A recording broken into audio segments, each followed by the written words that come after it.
Properly recreating the Dungeons & Dragons experience isn't something that too many games can claim to have done, because video games, unlike tabletop RPGs, are, by their very nature, limited in the amount of options they can provide you with in any gameplay or story situation, or even in the ways that they react to your actions.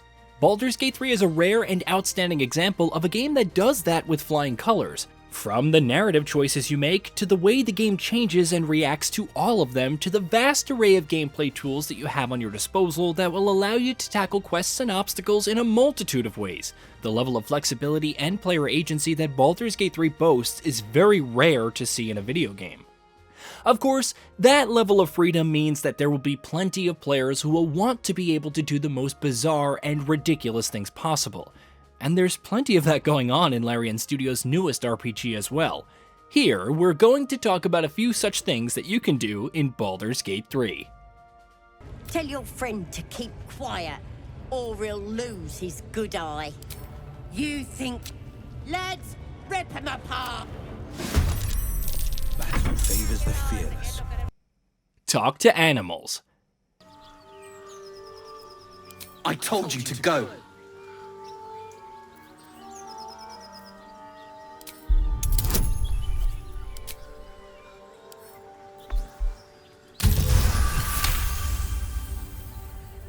You see a name etched into the leather.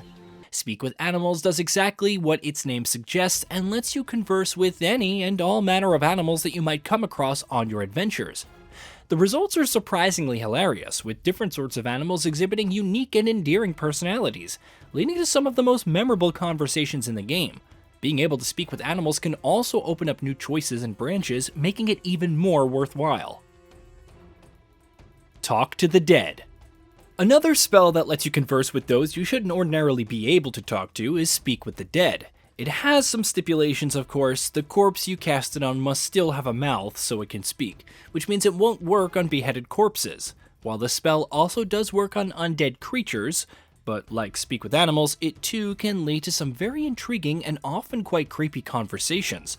Speak with the Dead can also open up new branches and options both in and out of quests, further letting you flex your creativity. Manipulate the press. Baldur's Gate 3's staggeringly massive world is constantly shifting and changing, and a lot of that happens on the back of the choices that you make. People will react to you differently, and your standing with certain groups or areas might fall or rise. Quests might get locked or unlocked. Hell, in the city of Baldur's Gate, you'll even find headlines and articles in newspapers called Baldur's Mouth talking about your exploits. If, however, you don't like what they write about you, you always have the option to take control of the newspaper through legal or illegal means and manipulate the press and, in turn, how people perceive you by printing whatever headlines that you want. Raise Fungus Zombies. If you want a little bit of The Last of Us in your Baldur's Gate 3, surprisingly enough, that's something the game allows you to turn into reality. To some extent, at least. If you're playing as a Circle of the Spores druid, you eventually get the ability to use the fungal spores that constantly surround you to raise mushroom zombies that can aid in your combat. Purely from a mechanics perspective, the spores subclass might not be the most powerful ones in the game, but if you're looking to lend an entirely unique aesthetic to your Baldur's Gate 3 playthrough, it's worth looking into. Get your entire party killed. Choice and consequence mechanics are an incredibly hard thing to pull off, but Baldur's Gate 3 is a rare and often confounding example of an experience that is somehow able to take nearly everything that happens into account and just keep rolling with the punches. The story will change and react to the consequences of your actions even if the most crucial characters end up dying premature deaths, and that includes all of your party members as well. Yes, you can devise ways to get them all killed, if for some sadistic reason that's what you want to do. A fully solo playthrough with no companions is possible, Larian has reassured. Whether that happens by not recruiting party members at all, or by sending them to their deaths after joining forces with them. Bite a potential companion's hand off. If the sadist in you wants to see your companions suffer rather than just letting them have quick deaths, well, there's some pretty grisly ways to do that as well. Infected with a Mind Flayer parasite, Whoever you play as will be battling with voices in their head, compelling them to do some pretty nasty things at every turn, which will take different forms depending on the background of your character. If you're playing as the Dark Urge, in fact, when first meeting a new recruitable companion through a portal, rather than taking his hand through the portal and pulling him through, you'll have the option to simply chew his hand and end his involvement in the story right then and there. Shove people off cliffs and ledges. Baldur's Gate 3 lets you shove people in combat as a bonus action, and though it may seem like a simple enough thing to do, it can actually be used in surprisingly handy and entertaining ways.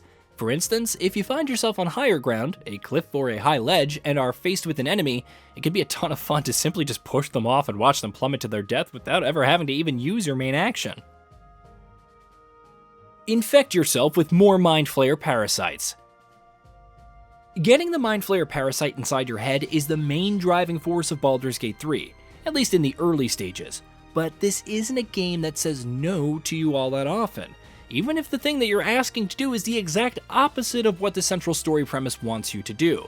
So if instead of curing yourself, you want to infect yourself even more, and completely give in to the eldritch magic of the Mind Flayer parasites, you can go right ahead and do just that. It comes with plenty of risks, of course, since the more you give in, the more susceptible you become to completely losing your mind. But if that's the arc that you've decided you want for your character, the game's not going to stop you. Put on musical performances. Every class and subclass in Baldur's Gate 3 comes with unique abilities that let you interact with the game in ways that others don't. As a bard, you are, of course, going to be very musically inclined, which means that you could just whip out your instrument and put on musical performances at any given time. You might find yourself on a particularly crowded street on the city of Baldur's Gate and decide to put on an impromptu performance, drawing a crowd and even possibly getting a little bit of gold out of it. Of course, if you want to use that as a trap and send the entire crowd to their explosive and unexpected deaths while they're just enjoying your music, you can do that as well. Throw people at people. There's endless ways to go about dealing damage to your foes in Baldur's Gate 3, including some really creative and goofy ones. You can, for instance, throw people at other people, from corpses to other enemies or even your party members. You will, of course, need to have enough invested in your strength stat to be able to do that, but there's something strangely satisfying about flinging someone at someone else and seeing it actually work out. Unless the dice aren't too kind to you and it does the exact opposite of working out, which can also be fun in its own way. Hey, did you know that we at GamingBolt upload new videos every day? Stick around, drop a like, subscribe, and hit that bell, and let us know what kind of content you'd like to see in the future with a comment below.